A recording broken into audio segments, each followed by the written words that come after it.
If you haven't heard of the fourth wall, then here's a quick explanation before we discuss the effect of breaking the fourth wall. If we're watching a stage play, we have 1, 2, 3 walls.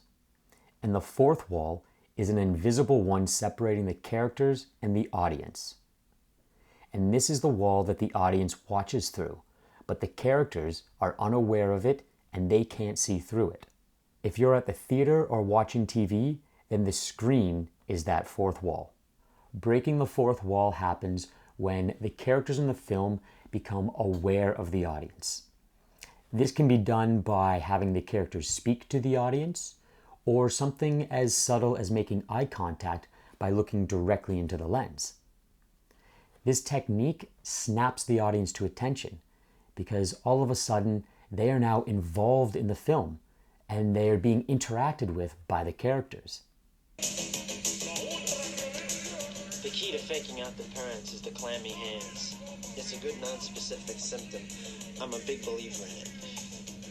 A lot of people will tell you that a good phony fever is a deadlock, but you get a nervous mother, you could wind up in a doctor's office. That's worse than school. You fake a stomach. The fourth wall creates a safe barrier for the audience to watch the film anonymously. So when that barrier is broken, it catches the audience off guard, and it can be startling since now they've been recognized and they feel as if they are being watched themselves. No one's ever seen it. They keep a monster in the basement, right next to a huge steaming bowl of foreshadowing. When a character addresses the audience, it's like a secret conversation that the rest of the film is not included in. And what this does is it takes the audience deeper inside that character's mind, lets them know what they're thinking, how they're feeling. And what this does is create a much stronger bond between the audience and that specific character. Ferris, please, you can't go far and get busted. A, you can never go too far. B, if I'm gonna get busted, it is not gonna be by a guy like that. And it doesn't always have to be through dialogue. As I mentioned, when a character looks directly into the camera, that's another way of breaking the fourth wall. Let's do a little experiment.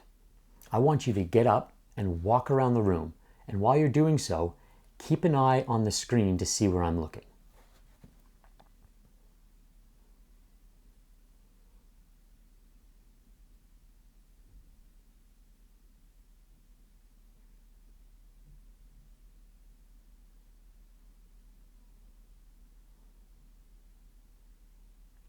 So notice how no matter where you walked in your room, it appeared as if my eyes were following you and I was watching everywhere you went. This technique of looking directly into the camera is often used when there is a narrator in the story. So breaking the fourth wall can have many effects, including making the audience aware that they're watching a film. It can make the audience feel uncomfortable, forces them to pay closer attention, creates empathy with a character, and it makes the audience feel like they are part of the film. So that's the fourth wall and how to break it. It is a brilliant storytelling technique and one that I definitely encourage you to try with one of your films. I'll see you in the next lesson.